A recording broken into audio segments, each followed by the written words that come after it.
don't know how this stuff works. I'm new to this. So. All right, this is case number 02-561-9901. The people of the state of Michigan versus Carnell McCrary. The defendant is charged with 1 count of assault or assault and battery. Today is the date set for pre-trial conference. And Mr. McCrary, your name? Carnell Michael McCrary, ill, all lowercase, not the all caps corporation. Nobody writes the name in all caps. All right, guys, today we are going to dive into a courtroom class that starts deceptively calm but quickly hints at chaos that the setup feels routine. Case introduction, formal tone, standard procedure. But then comes the first crack. The defendant challenges how his name is written, signaling a familiar sovereign citizen tactic. That small moment flips the tone instantly, turning a normal hearing into something far more unpredictable and setting the stage for a power struggle. All right. So today is the date set for a pretrial conference. And Mr. McCrary, I understand that you are representing yourself. So how do you wish to proceed, sir? First and foremost, if I may address the court and ask the court a few questions, with all due respect, may I speak? I don't answer questions to counsel. I don't answer questions. That's not my role. Well, I just wanted to say, you know, when I first came onto the Zoom, I felt that this court was disrespectful and restrained my First Amendment right to allocate myself here in this courtroom. And I'm not saying this as a personal attack, but that's just how I felt. Okay, Mr. McCrary, all due respect, I'm not interested in your feelings, sir. I'm here to conduct court. So let's conduct court. How do you wish to proceed as it relates to your court matter? Buckle up, guys, because things escalate fast. The defendant shifts from confusion to confrontation, claiming disrespect and invoking his rights, trying to control the narrative early. But the judge doesn't entertain any of it. She cuts straight through the emotional angle and brings the focus back to procedure. This is a first real collision, emotion versus authority, and it's clear already that this judge isn't here to debate feelings, only facts. Today is not the date for a motion. If you would like to file a motion with the court, I can give you a motion hearing date. But otherwise, I want to know as it relates to this pretrial conference where you've indicated that you want to represent yourself. It is your responsibility to understand the rules of court and how to represent yourself. Today is only the date set for a pretrial conference. As it relates to the pretrial conference, how do you wish to proceed? Well, if I may speak without being restrained again by the court. You're going to be restrained every time you go off course. So well, understand every time you go off course, you're going to be restrained. You're going to be restrained in the same way that I would restrain any other person, any other lawyer, any other person who's not coming to court and addressing the court in the way that you're supposed to address the court for the pre-trial conference. So I'm asking you, Mr. McCrary, as it relates to the pre-trial conference, how do you wish to proceed?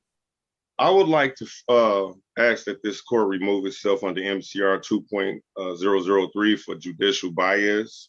And once this motion is denied, anything further? All right, guys, you can see the courtroom dynamic fully lock into place. The judge takes firm control, repeatedly steering the conversation back on track, while the defendant keeps drifting off course. Every interruption gets shut down with precision. This isn't just authority, it's discipline in action. The tension builds not through shouting, but through the judge's refusal to let the hearing spiral, forcing structure onto someone clearly resisting it.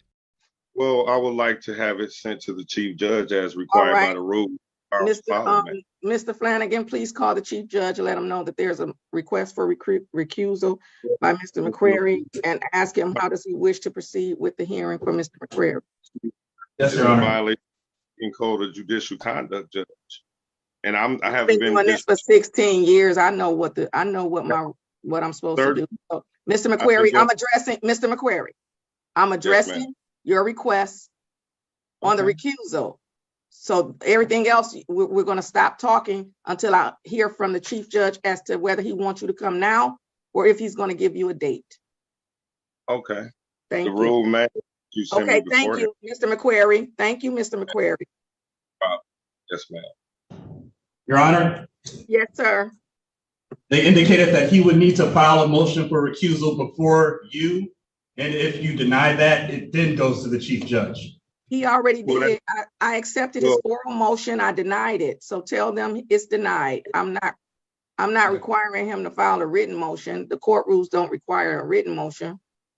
He requested thank you for affirmation, but I don't need it.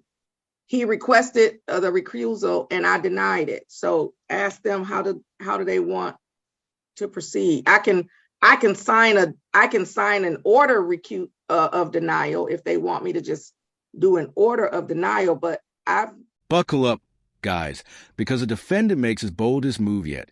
He tries to remove the judge entirely by claiming bias. It's a high-risk play, often used to disrupt proceedings, but here it lands flat. The judge responds instantly, denies the request, and keeps the process moving without hesitation. This moment is critical. It shows that strategy alone won't work if it's not grounded in reality or law. I've denied the recusal request.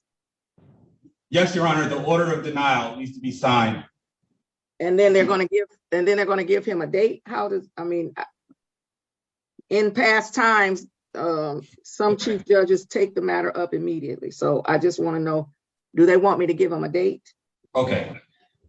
Your Honor, no date. They said just sign the order and we'll bring it up. They'll contact them for a date. All right. So, Mr. McQuarrie, please contact my courtroom. Make sure that my clerk has your current contact information. And apparently the chief judge's office is going to contact you with respect to your request for recusal. I will sign an order denying your request and then forward that to the chief. Okay.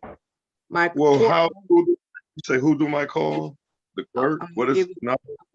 Sir, if you just, I promise you, I've been on the bench for 16 years. And I promise you, if you just let me talk, everything you want to know will be revealed. I promise you. Okay.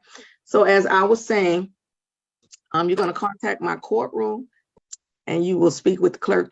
Make sure the clerk has your current contact information so that the chief judge's office can contact you with respect to your hearing on my denial of your request for recusal. Anything further with respect to this matter? Please don't unmute. Who is saying hello? Oh, can I speak? All right, guys, we get a deeper look into how the system actually functions under pressure. There's back and forth involving the clerk and procedural clarification, but the judge never loses control. She explains the process, denies the motion clearly, and outlines the next steps with confidence. This part might seem technical, but it's powerful. It shows how structure and experience quietly overpower confusion and delay tactics. Well, what else is there, Mr. McQuarrie? I would like to just say this, Judge. I have nothing personal with you. It's just that Mr. McQuarrie, I don't take things personally. Ms. McQuarrie, let me say something to you. So since we're talking, let's talk. If you would let the matter proceed, this is an old case. So let me just say that this case is from 2002.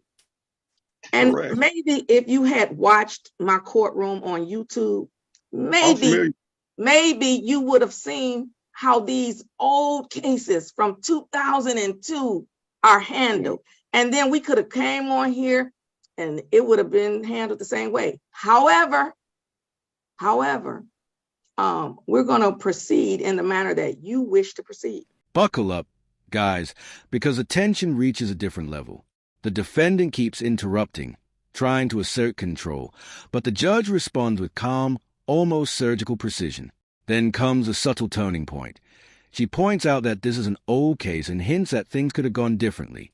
It's not loud or aggressive, but it lands hard. It's the kind of moment where reality starts catching up. I'm not going to keep going on because you've asked me to recuse myself. I have denied the recusal. You have requested an appeal. I have granted that appeal, and that concludes the matter. Is there anything further that is needed for the record? Because you don't have to tell me it's not personal. I could care less about, I don't take things personal. Why would I take things personal? I take it personal because as a black man, a 50-year-old man. This has nothing to do with you being a 50-year-old black man. This has anything to do with you being a defendant in this courtroom. Is there any legal thing for the record? Is there any legal matter for the record? The prosecutor's office has committed a felony against me. Okay, and well, they're concluding- you can address that with the whoever, you can address that with the appropriate parties, but I'm not. All right, so I'm gonna assume that this matter, as it relates to the pretrial conference for Mr. McQuarrie, is concluded, unless there's something for the record on behalf of the people. No, Judge, thank you. All right, May I then, sir, you're all set. You have a great day, and you stay safe. All right, guys, everything finally unravels. The defendant brings up unrelated claims, even tries to shift the focus to personal identity and accusations, but the judge shuts it all down cleanly. No distractions, no detours, just a firm end to the matter. The authority in the room is absolute at this point, and the outcome feels inevitable. If you liked the video, make sure to like and subscribe to the channel, and we'll see you in the next video.